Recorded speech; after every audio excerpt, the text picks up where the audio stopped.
What's up, guys? If you're not subscribed, please subscribe. Also, please smash that like button on the video and enjoy the show. We did get a new presidential candidate in the last 7 days.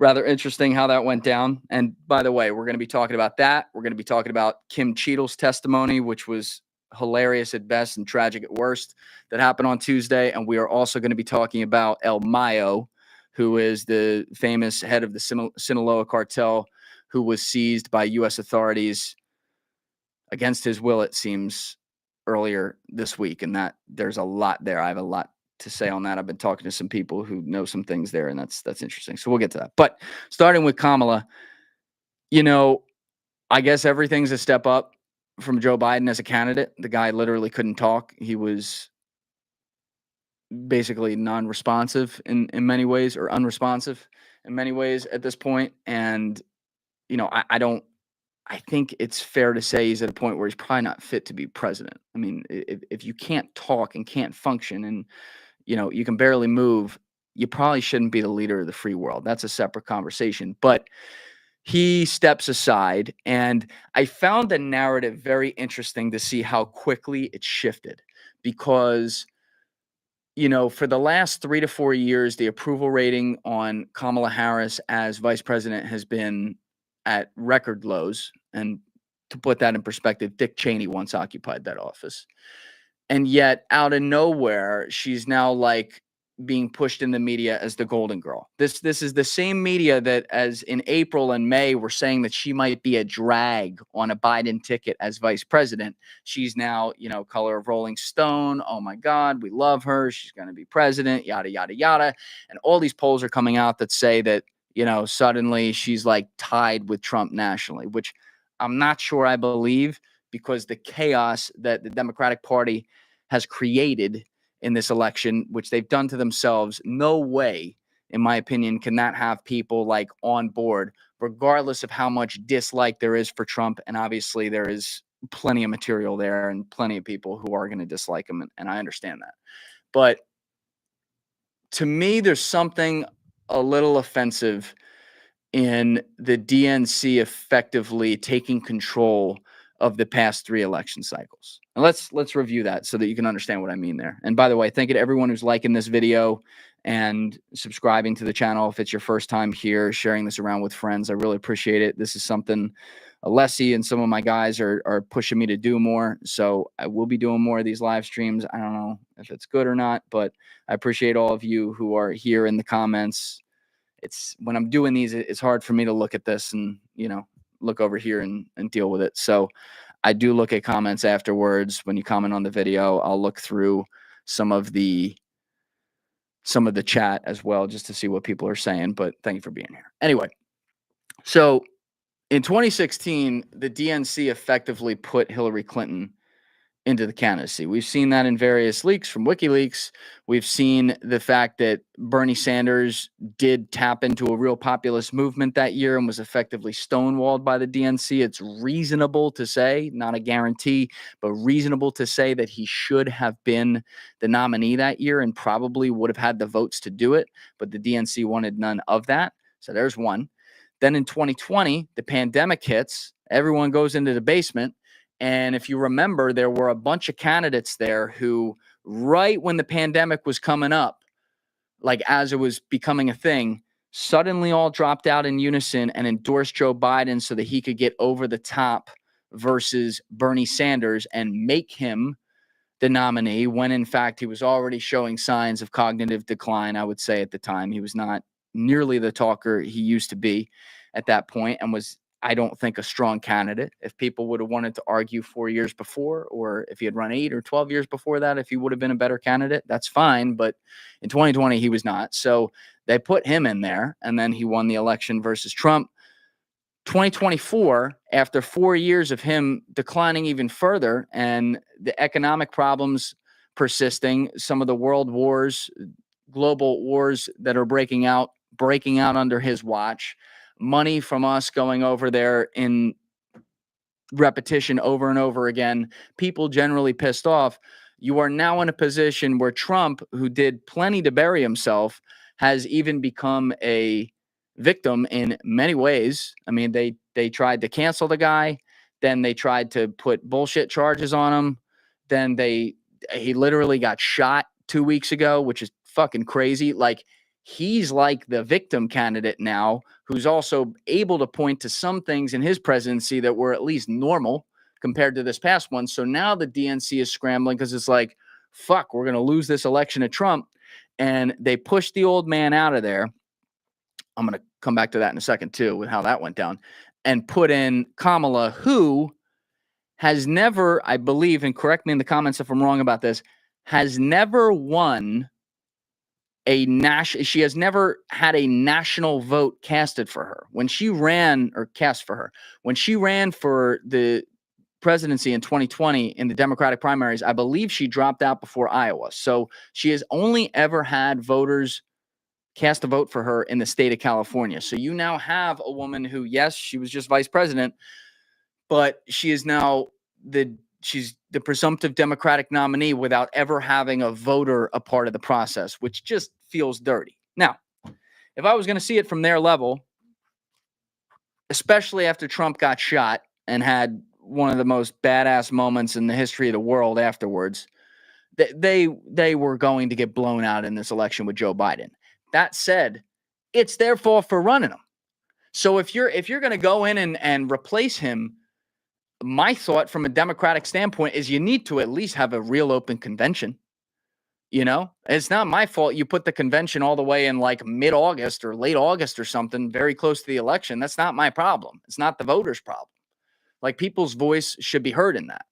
And Kamala, you know, they're doing as much as they can in the media to prop her up at this point, but she is, to say she's not a strong candidate, you know, again, Trump's his own conversation, but to say she's not a strong candidate would probably be underselling it. I mean, you're talking about a woman who, when she was Attorney General of California, was a horrible prosecutor. This is a woman who threw the single mothers of truant children in jail. She threw basic marijuana offenders in jail and laughed about it, whether it was just nervous laughter or was actually laughing. Either one's pretty cringy. She would suppress evidence on people who were sitting on death row who had proof that they didn't do the crime they were convicted of, which to me is like, like that's criminal on every level, doing that. So not a great track record there.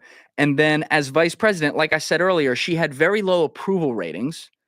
I will give her the defense that, like, the vice presidency isn't exactly the most fun type of job. You're kind of the afterthought. That said, she was made the border czar during what ended up being the worst fucking 4 years in the history of the country for the border. And now, over the past week, you have people in the media who are trying to say that that's not true, which is ridiculous. Like, if you're going to call out the things Trump lies about, you need to call out the things that are lies about with her, if not for the fact that they're the ones lying about it in the media, which is the root of the problem. There was literally like a White House memorandum that said, I don't have it up right now, but someone can put the link in the comments.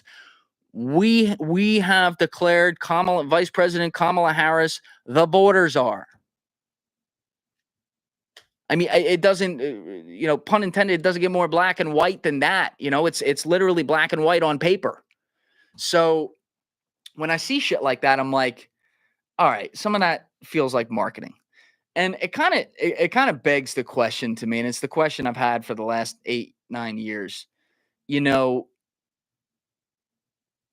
people like to go at the bureaucracy and the quote unquote deep state and shit and ask the question of, you know, what's the catch with Trump? Like, why do they hate, like, people will try to say they hate him so much because he calls out all their bullshit, which might be true. And they might do a lot of things wrong, which I wouldn't argue with. But I've always felt like it's got to be something deeper than that. And I don't want to talk out of my ass because I don't fucking know.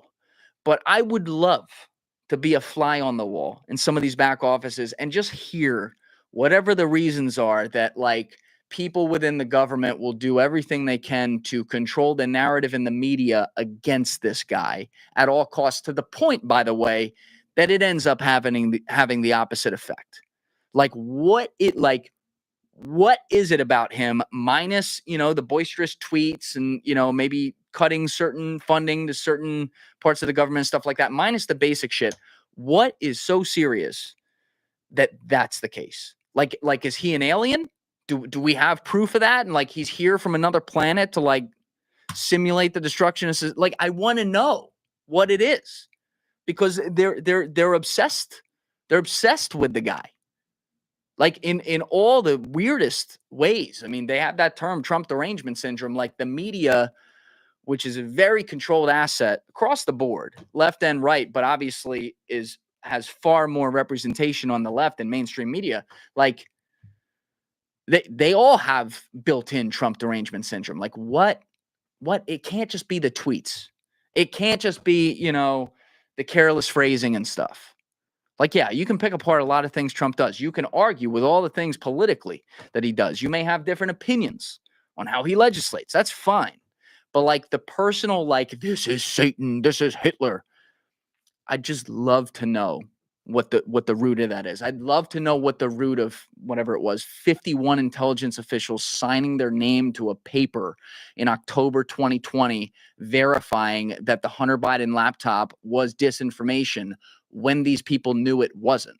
Because by the way, whether you like them or not, there are some people on that list who are like legendary, if you will, intelligence like agents.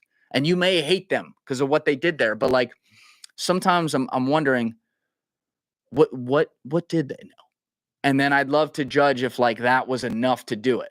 The problem to do something like that. The problem is when you then don't share the truth with the public, you deserve every bit of the blame you get for quote unquote messing with the democratic process. And that goes across the board. That goes beyond the bureaucracy. That goes into the DNC, the RNC if they try to do stuff, which, side note, the RNC is like kind of funny. I always had the joke like the DNC's organized corruption, the RNC's unorganized stupidity. The RNC, like Trump would have never happened if he ran as a Democrat. The DNC would have fucking put that shit down. He would have never happened. But the RNC didn't want it to happen and then didn't know how to stop it. Right. So anyway, you look at it, like the intent in so many of these organizations is political power and corruption. Or maybe I shouldn't say intent, the end result of what they do ends up being that. And sometimes I'll bet the intent is that as well. But as it pertains to Trump, I just love to know what makes them prop up a vice president with like a fucking 30% approval rating, who is also, I mean, this is a little bit of a personal attack, but I don't mean it that way. I'm just stating it like it is. She's really cringy.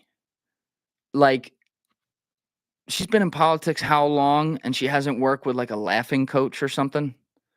I mean, come on. Like, work with somebody. Some of the Trump ads I'm seeing that like end with her, let's call it what it is, like a cackle. It's so effective because like you hear that, you're like,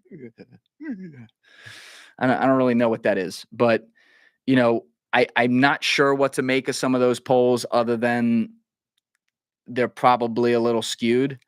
Can't prove that though.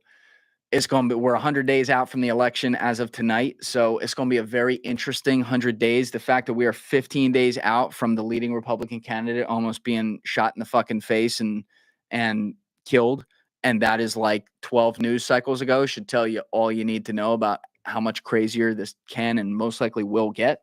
So buckle in. And also, by the way, like, is RFK like going to drop out? Like, side note, he's like kind of an afterthought at this point. I mean, I respect him for trying to run an independent campaign, but I don't really know what he's still doing there. It's not really a point to me on that. So thank you for watching the video, guys. If you haven't already subscribed, please smash that subscribe button and check out this clip's full podcast episode by clicking here or in the description below.